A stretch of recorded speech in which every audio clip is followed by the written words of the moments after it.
தினமும் காலையில எந்திரிக்கவே கஷ்டமா இருக்கா? எந்த வேலையும் செஞ்சாலும் உடனே ஒரு சோர்வு, நைட் ஆனா சரியா தூக்கம் வரல, எப்போ பார்த்தாலும் ஒரே ஸ்ட்ரெஸ்.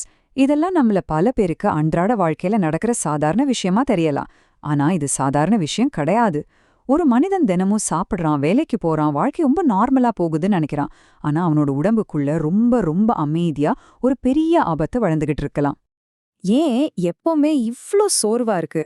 பலரும் இத சரி வேலைப்பளுவு அதிகமா இருக்கு, இல்லனா வயசாகுது அதான் காரணம் அப்படின்னு ரொம்ப கேஷுவலா எடுத்துக்கறாங்க.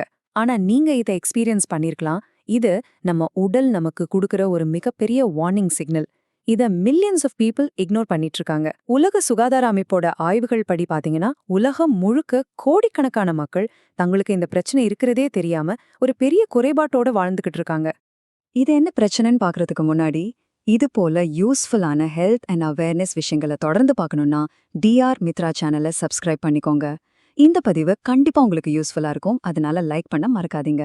ஓகே, இப்போ நம்ம உடம்புல நடக்கிற அந்த மறைமுகமான பிரச்சனை என்னன்னு ரொம்ப ஆழமா பார்ப்போம். நம்ம உடல்ல பல பிரச்சனைகள் வரதுக்கு ஒரு முக்கியமான காரணம் விட்டமின் குறைபாடு தான். விட்டமின் அப்படின்னா என்ன?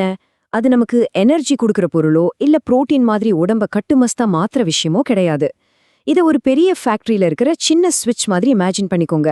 நம்ம உடம்புக்குள்ள ஆயிரக்கணக்கான கெமிக்கல் ரியாக்ஷன்ஸ் சரியா நடக்கணும்னா இந்த சின்னஞ்செறிய உயிர் ஆதார சத்துக்கள் ரொம்ப ரொம்ப முக்கியம். இந்த ஸ்விட்ச் மட்டும் வேலை செய்யலன்னா மொத்த தொழிற்சாலையே நின்றுடும். அதான் உண்மை. நம்ம உடல் மெதுவா சிதைய ஆரம்பிக்கும். இங்கதான் ஒரு முக்கியமான டேர்னிங் பாயிண்ட் இருக்கு. இன்னைக்கு நம்ம பார்க்க போற இந்த தொகுப்புல நம்ம உடம்புக்கு மிகவும் அத்தியாவசியமான 5 வைட்டமின்ஸை பத்தி ரொம்ப ஆழமா தெரிஞ்சுக்க போறோம். Vitamin D, vitamin B12, vitamin A, vitamin C, அப்புறம் வைட்டமின் B1. இந்த 5 ஏன் இவ்வளவு முக்கியம்? நம்மளோட மாடர்ன் லைஃப் எப்படி இந்த சத்துக்களை நம்ம உடம்புல இருந்து கொஞ்சம் கொஞ்சமா அழிச்சிட்டு இருக்கு அப்படிங்கறத இப்போ ஒன்னொன்னா பார்க்கலாம். இதுல முதல்ல நாம பார்க்க போறது விட்டமின் டி. நம்ம வாழ்க்கை முறை இப்போ எப்படி ஆகிடுச்சுன்னு கொஞ்சம் யோசிச்சு பாருங்க.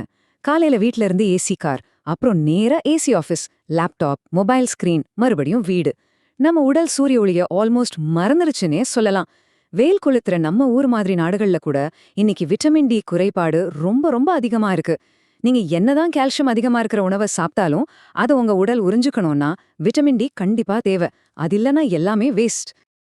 இதுக்கு ஒரு ரியல் லைஃப் எக்ஸாம்பிள் பார்த்தோம்னா, இந்த 30 வயசு ஐடி எம்ப்ளாயோட நிலைமை தான் இன்னைக்கு பலருக்கும் இருக்கு.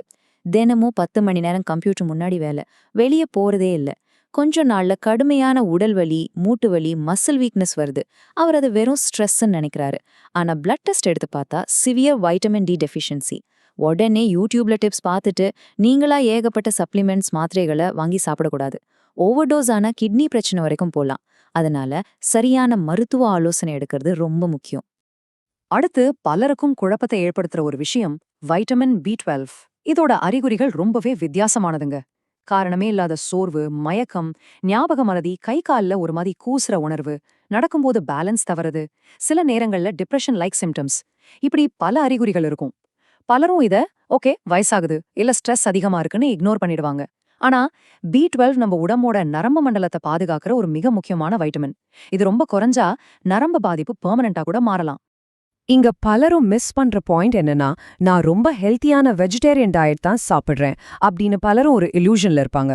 ஆனா B12 பெரும்பாலும் மீன், முட்டை, இறைச்சி, பால் பொருட்கள்ல தான் அதிகம் கிடைக்கும். அதனால ப்ராப்பர் நியூட்ரிஷன் பிளானிங் இல்லாம ஸ்ட்ரிக்ட் வெஜிடேரியன் டயட் ஃபாலோ பண்ணா டிஃபிஷியன்சி வர்றதுக்கான ஆபத்து ரொம்ப அதிகம். ஹெல்த்தி டயட் அப்படிங்கிறது எப்பவுமே பேலன்ஸ்டு நியூட்ரிஷனா இருக்கணும். நம்ம உடல் எப்பவுமே டைவர்சிட்டியை தான் விரும்புது. மூணாவது விட்டமின் ஏ. விட்டமின் ஏ அப்படின்னாலே நமக்கு உடனே கேரட் தான் ஞாபகம் வரும் இல்லையா? ஆனா அதையும் தாண்டி சக்கரவள்ளி கிழங்கு, கீரை வகைகள், முட்டையின் மஞ்சள் கரு, மாம்பழம்னு பல உணவுகள்ல இது இருக்கு. இது வெறும் கண் பார்வைக்கு மட்டும் இல்லாம நம்ம இம்யூன் சிஸ்டம், செல் growth எல்லாத்துக்கும் ரொம்ப அவசியமானது. இங்கேயும் நம்ம ஒரு தப்பு பண்ணுவோம். டெய்லி நிறைய கேரட் ஜூஸ் குடிச்சா சூப்பர் ஐசைட் கிடைக்கும்னு நினைச்சு எக்ஸஸா எடுக்கக்கூடாது. சப்ளிமெண்ட்ஸ் மூலமா அதிகமா எடுத்தா டாக்ஸிசிட்டி, அதாவது விஷமா கூட மாற வாய்ப்பு இருக்கு. 4வது வைட்டமின் சி. இதோட வரலாற்று கதை உண்மையாவே ரொம்ப சுவாரஸ்யமானது. 18ஆம் நூற்றாண்டுல மாச கணக்குல கடல்ல பயணம் செஞ்ச மாலுமிகளுக்கு ஸ்கர்வி அப்படிங்கிற ஒரு ஆபத்தான நோய் வந்துச்சு. அவங்க ஈறுகள்ல ரத்தம் வரும், காயங்கள் ஆறவே ஆறாது. அப்புறம்தான் விஞ்ஞானிகள் கண்டுபிடிச்சாங்க ஃப்ரெஷ் ஃப்ரூட்ஸ் மற்றும் வைட்டமின் சி குறைபாடு தான் இதுக்கு காரணம்னு. இன்னைக்கு நாம ஸ்கர்வியை ஒழிச்சிட்டோம்னு நினைக்கலாம். ஆனா ஃபாஸ்ட் ஃபுட், ப்ராசஸ் ஃபுட்ஸ் அதிகம் சாப்பிட்ற நம்ம மாடர்ன் லைஃப் ஸ்டைல், காய்கறி பழங்கள் இல்லாத டயட் காரணமா திரும்பவும் ஒரு மைல்டான ஸ்கர்வி நிலைமைய நமக்குள்ள உருவாக்கிட்டு இருக்கு. இப்போ நாம பார்க்க போறது ரொம்பவும் அண்டர் எஸ்டிமேட்டடான 5வது விட்டமின், விட்டமின் B1, அதாவது தயமின். இது நம்ம உணவ எனர்ஜியா மாத்துற மெட்டபாலிசம்க்கு ரொம்ப ரொம்ப முக்கியம். வரலாற்றுல அதிகமா பாலிஷ்டு ரைஸ், அதாவது பழபழப்பா தீட்டப்பட்ட வெள்ளை அரிசிய சாப்பிட்டவங்களுக்கு பெரிபெரி அப்படிங்கிற நோய் வந்துச்சு. இன்னைக்கு நம்ம சாப்பிடுற அதிநவீன பதப்படுத்தப்பட்ட உணவுகளும் ஆல்கஹால் பழக்கமும் அதே தயமின் குறைபாட்டை உருவாக்குது. இதனால ஹார்ட் ப்ராப்ளம்ஸ், நர்வ் டேமேஜ் வரைக்கும் வரலாம். இதுதான் நிதர்சனமான உண்மை. இப்போ வரைக்கும் பார்த்தத வச்சு ஏன் இன்னைக்கு இந்த குறைபாடுகள் இவ்ளோ அதிகரிக்குதுன்னு ஒரு 4 முக்கிய காரணங்களை சுருக்கலாம். முதல்ல, இயற்கையை விட்டு தூரமா வந்த அவுட்டோர் லைஃப் இல்லாத நிலை. 2வது, அல்ட்ரா ப்ராசஸ்ட் ஃபுட்ஸ். இது வயிறு நிறைய வைக்குமே தவிர உடம்பு சத்துக்காக பசியிலே தான் போராடிட்டு இருக்கும். 3வது, கிரானிக் ஸ்ட்ரெஸ் மற்றும் தூக்கமின்மை. 4வது, சோஷியல் மீடியால பரவுற மிஸ்இன்ஃபர்மேஷன். இதுல இந்த மித் ரொம்ப காமன். பலரும் சிம்டம்ஸை யூடியூப்ல பார்த்துட்டு தானாகவே சப்ளிமெண்ட்ஸ் வாங்க ஆரம்பிப்பாங்க. ஆனா நீங்களா செல்ஃப் டயக்னோசிஸ் பண்ணி மாத்திரைகள் எடுக்கிறது ஏன் ரொம்ப ஆபத்தானது தெரியுமா? உண்மையான நியூட்ரிஷன் அப்படிங்கிறது ஒரு காம்ப்ளெக்ஸ் சயின்ஸ். நீங்களா மெடிக்கல் ஷாப்ல வாங்குற ஒரு மாத்திரை மட்டும் உங்க வாழ்க்கைய மேஜிக் மாதிரி மாத்திராது. ஏன்னா எல்லா சிம்டம்ஸ்க்கும் வைட்டமின் குறைபாடு மட்டுமே காரணமா இருக்காது. உதாரணமா, உங்களுக்கு பயங்கர சோர்வு இருக்குன்னா அது அனீமியாவா இருக்கலாம், தைராய்டு பிரச்சனையா இருக்கலாம், டயபெட்டிஸா இருக்கலாம், இல்ல மென்டல் ஹெல்த் சார்ந்த பிரச்சனையா கூட இருக்கலாம். அதனால ப்ராப்பரான மெடிக்கல் டயக்னோசிஸ் கண்டிப்பா தேவை.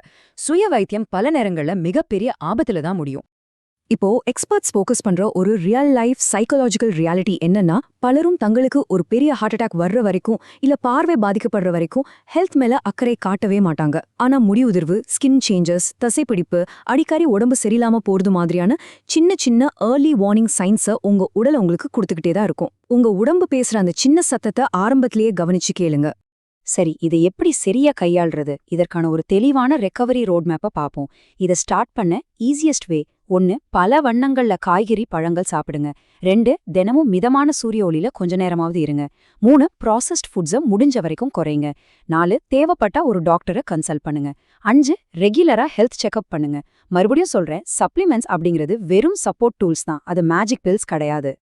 இந்த முழு தொகுப்பையை முடிக்கிறதுக்கு முன்னாடி உங்க எல்லார்கிட்டயும் ஒரு முக்கியமான கேள்வி: இன்னைக்கு நீங்க சாப்பிடுற உணவு நாளைக்கு உங்க உடம்ப ஆரோக்கியமா உருவாக்குதா? கொஞ்சம் யோசிச்சு பாருங்க. ஒரு சொசைட்டியோட ஹெல்த் அதோட ஃபுட் கல்ச்சர் கூட நேரடி தொடர்புல இருக்கு. இன்னைக்கு நாம கவனிக்காம விடுற ஒரு சின்ன வைட்டமின் டெஃபிஷியன்சி நாளைக்கு நம்ம உயிருக்கே ஆபத்து தரக்கூடிய ஒரு மிகப்பெரிய நோயா மாறலாம். டெக்னாலஜி எவ்ளோதான் வளர்ந்திருந்தாலும் மனித உடலின் அடிப்படை தேவைகள் இன்னும் மாறவே இல்ல. அதுக்கு சூரிய ஒளி தேவை, சத்தான உணவு தேவை, நிம்மதியான தூக்கம் தேவை. அதனால நாளைக்கான ஆரோக்கியத்தை இன்னிக்கே முதலீடு செய்ய தொடங்குங்க. இந்த மாதிரியான உண்மையான ட்ரஸ்ட்வர்தியான ஹெல்த் அவேர்னஸ் தகவல்களுக்கு DR மித்ரா சேனலை சப்ஸ்கிரைப் பண்ணிக்கோங்க. அப்படியே இந்த பதிவு பிடிச்சிருந்தா லைக் பட்டனையும் தட்டிடுங்க. உடலை கவனிப்போம், ஆரோக்கியமாக வாழ்வோம்.